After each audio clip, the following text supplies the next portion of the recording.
നമ്മൾ അടുക്കളയിലൊക്കെ എന്നും അവൈലബിൾ ആയിട്ടുള്ള ഈ കുറച്ച് സാധനങ്ങൾ കൊണ്ട് ഒരു പാത്രം നിറയെ പലഹാരം കിട്ടിയാൽ എങ്ങനെ ഉണ്ടാവും? അപ്പോൾ ഇതാ സിമ്പിളായിട്ടുള്ള വളരെ ടേസ്റ്റ് ആയിട്ടുള്ള ഈ ഒരു പലഹാരത്തിൻ്റെ റെസിപ്പിയാണ് ഇന്ന് ഞാൻ ഷെയർ ചെയ്യാൻ പോകുന്നത്.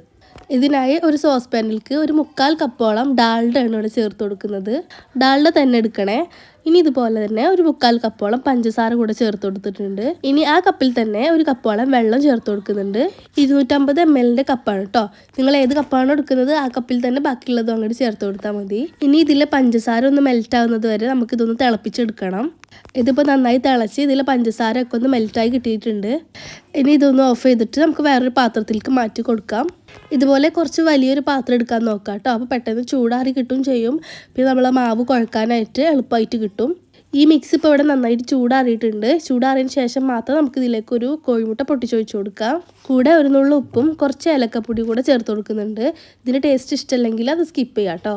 ഇനി ഒരു ഫോർക്കോ സ്പൂണോ വെച്ചിട്ട് ഈ കോഴിമുട്ട നന്നായിട്ട് ഇതിലൊന്ന് മിക്സ് ചെയ്തെടുക്കണം. ഇനിയിപ്പോൾ ഇതിലേക്ക് മൈദപ്പൊടി ചേർത്ത് കൊടുക്കാം. ഞാനിപ്പോൾ ഇവിടെ 3 കപ്പോളം അത് ചേർത്ത് കൊടുക്കുന്നുണ്ട്. ബാക്കി ഇനി കുഴച്ച് നോക്കിയിട്ട് ലൂസാണെങ്കിൽ മാത്രം ചേർത്ത് കൊടുത്താൽ മതി. കൈ വെച്ചിട്ട് തന്നെ നമുക്കിത് നന്നായിട്ടൊന്ന് കുഴച്ചെടുക്കാം കേട്ടോ. ഇതിപ്പോൾ ലൂസായിട്ടാണ് ഇരിക്കുന്നത്. കുറച്ചും കൂടെ മൈദപ്പൊടി ചേർത്ത് കൊടുക്കാം. ടോട്ടലി ഞാനിപ്പോൾ 4 കപ്പ് മൈദ എടുത്തിട്ടുണ്ട്. മൈദക്ക് അങ്ങനെ പ്രത്യേകിച്ച് മെഷറൊന്നുമില്ല. നമുക്ക് ഈ ഒരു പരുവത്തിൽ ചപ്പാത്തി മാവിൻ്റെ ഈ ഒരു പരുവത്തിൽ കിട്ടുന്നത് വരെ നമുക്ക് മൈദപ്പൊടി ചേർത്ത് കൊടുക്കണം. ഞാനിപ്പോൾ ഈ മാവ് കൗണ്ടർ ടോപ്പിലേക്ക് മാറ്റിയിട്ടുണ്ട്. ഇതുപോലെ നന്നായിട്ട് കൈ വെച്ചിട്ട് തന്നെ നന്നായിട്ട് കുഴച്ചെടുക്കണം. ഒരു 10-15 മിനിറ്റോളം തന്നെ നന്നായിട്ട് കുഴച്ചെടുക്കണം.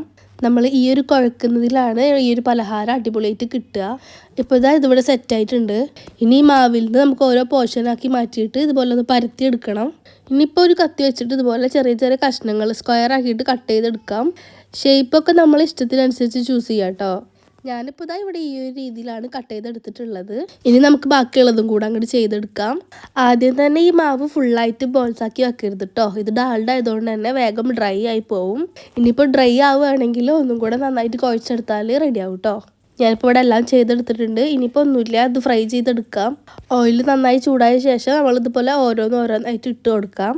കൂടുതൽ ബ്രൗൺ ആക്കാൻ നിൽക്കരുത്. ഈ ഒരു കളറാകുമ്പോൾ നമുക്ക് കോരി മാറ്റാം കേട്ടോ. അങ്ങനെ ബാക്കിയുള്ളതും കൂടെ നമുക്ക് ഇതുപോലെ ഒന്ന് ഫ്രൈ ചെയ്തെടുക്കാം. അപ്പോൾ ഒരു പാത്രം നിറയെ നമുക്ക് ഈ ഒരു പലഹാരം കിട്ടിയിട്ടുണ്ട്. സംഭവം ഇത്രേ ഉള്ളൂ. നല്ല ടേസ്റ്റായിട്ടാണ് കഴിക്കാൻ. വളരെ സിമ്പിളല്ലേ ഈ റെസിപ്പി. പിന്നെ ആണെങ്കിൽ നല്ല ക്രിസ്പിയാണ്. ബിസ്ക്കറ്റൊക്കെ പോലെ നമുക്ക് ഇങ്ങനെ എടുത്ത് കഴിക്കാം. അപ്പോൾ ഇത്രയേ ഉള്ളൂ. വീഡിയോ ഇഷ്ടപ്പെടുകയാണെങ്കിൽ ലൈക്ക് ചെയ്യാനും ഷെയർ ചെയ്യാനും സബ്സ്ക്രൈബ് ചെയ്യാനും മറക്കരുത് കേട്ടോ. വീണ്ടും ഒരു പുതിയ റെസിപ്പി ആയിട്ട് കാണുന്നത് വരെ ബൈ.